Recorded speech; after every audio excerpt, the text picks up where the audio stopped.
Hey everyone, welcome back. So this next segment is going to cover the common techniques of falling safely. So without further ado, the following we will seek to explain the various techniques necessary to equip you with the best chances for survival. And I'll further include illustrations of the various falls of how my students, past coaches, and I myself had survived. But more importantly, how those techniques we have employed help us to survive the pitfalls of falling. We're going to start off with craning. It is a useful technique for testing jump attempts. Push his leg, step again. Notice how we shifted our knees to the side, giving more time and space to determine if our shin needs to be out of the way. Moreover, how the leg slips, our hands comes down for a push-off.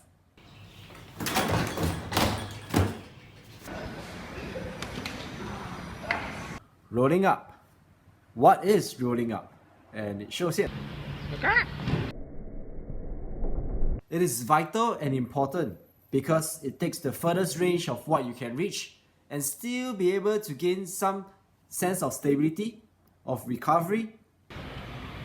Oh my god. However, it cannot work on every surface, especially if untested.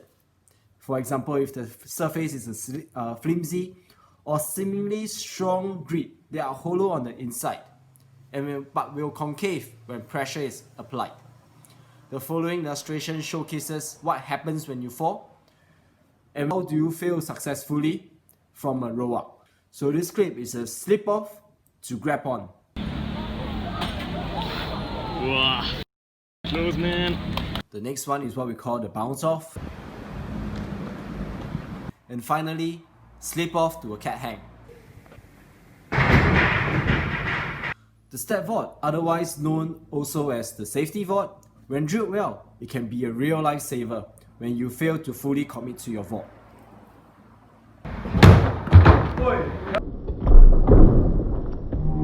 In this case, failing to commit to a double Kong, I instinctively shifted into a safety vault.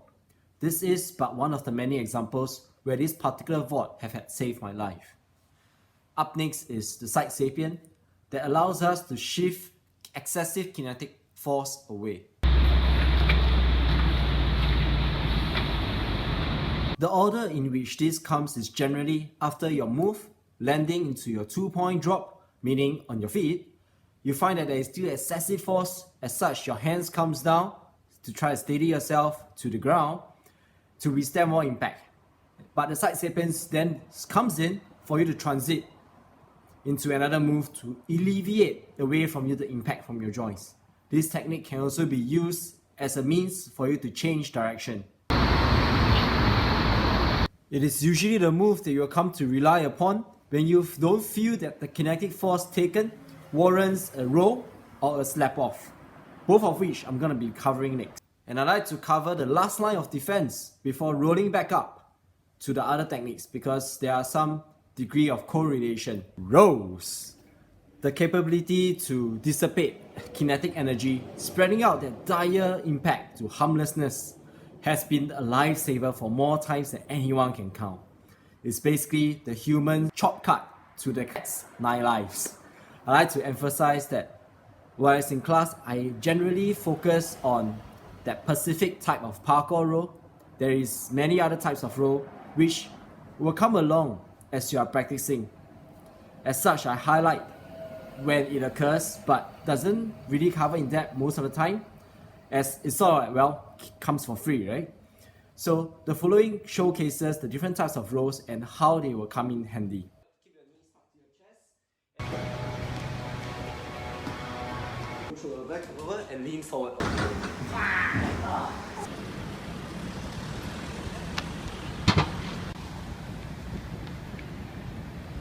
And then the other side.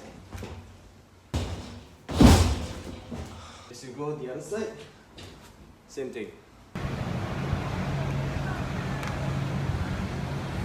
An important point I need to highlight is having your hands in front of you so that you might be able to protect your face, be it happen to be entering into the roll or just in general when your hands are kind of like flaring in the air.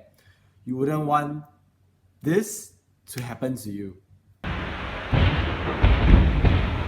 having your hands in front of you, and having a general preference to lean to one particular side upon impact, so your body will shift towards that side, allows you to spin and twist or proceed to a slap out, depending on the amount of kinetic energy and the force that's involved. This way, you will not injure your back and your hands too much while taking impact. I like to demonstrate with examples shortly after explaining the slap out, spinning, pivoting, or kind of like twisting. First up, the slap out. It is basically spreading the impact out as wide of an area as possible by spacing your body out. At times, the impact taken doesn't generate that kind of kinetic energy to transit into a roll. As such, a snap out will dissipate the impact away. The following is such examples. Note that the positioning of your hands is of extreme importance. Generally, you will want to ensure that your palms are facing inwards so that your hands don't take much impact onto your joints or even break your arm. Moreover, to avoid landing on our tailbone, we will always shift to the side and land on one side of your butt instead.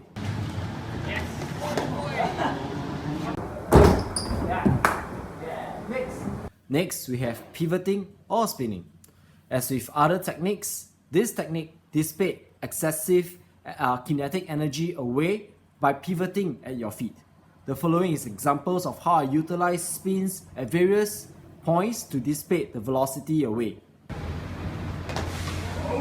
Or avoid knocking into structures ahead.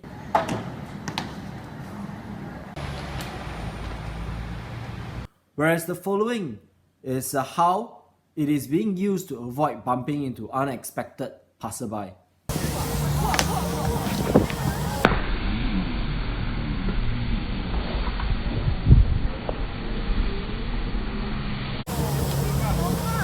Or to recover from an unexpected force from a drop. Twisting is the last specific technique that we will cover. How applicable it is very much dependent on the height in which you are falling from and your body positioning, which will determine which direction that you are to twist to.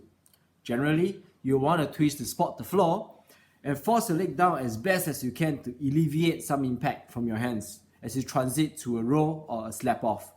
This move is to ensure as much as possible to not fall back first to the floor, especially when height is involved.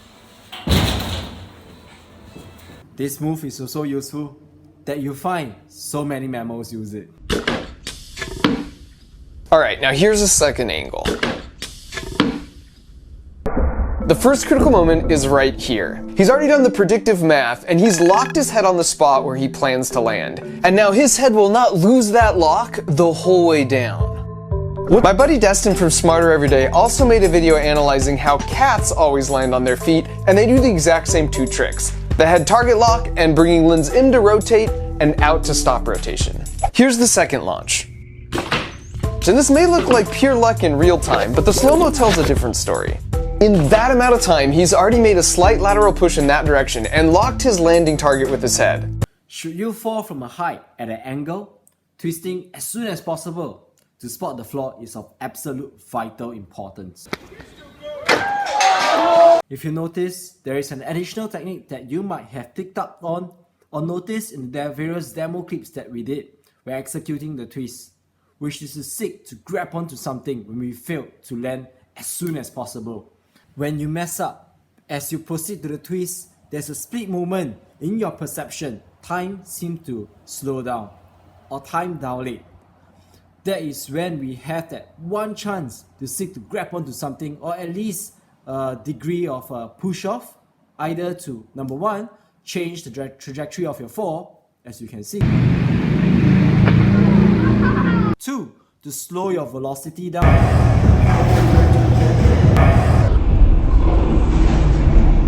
And 3, allow us to halt the fall any further by our strength or sheer force of will.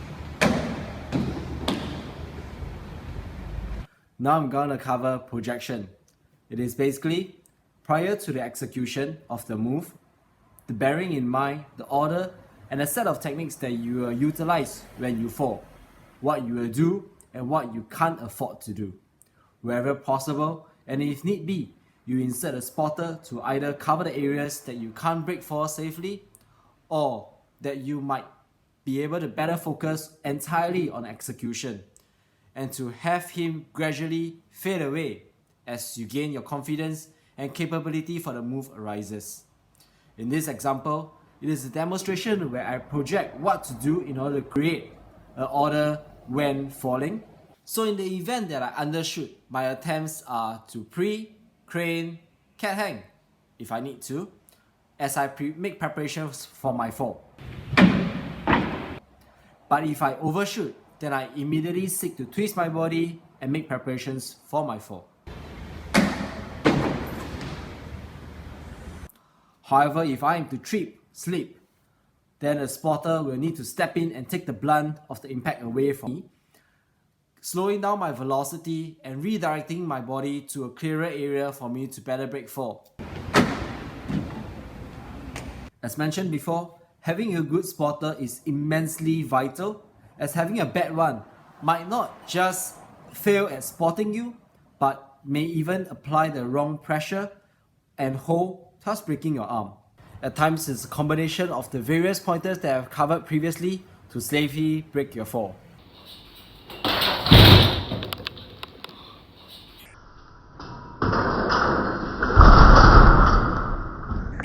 Notice how air awareness comes into play. As I twisted, seek to grab onto the bar. Having failed to grip, did a slight push off to at least change the trajectory of my fall so my head doesn't take the hit, and spot the floor, and quickly proceeded to position my body to brace for impact. As I tuck my chin in, and as the impact come up, I quickly proceed to slap off to dissipate the impact away. I hope this topic have been enriching. Stay tuned as we cover the final segment, which is specifically going to address messing up of the cat pass or convert of this 3-part video to the topic of Ukemi. Till the next time, see ya!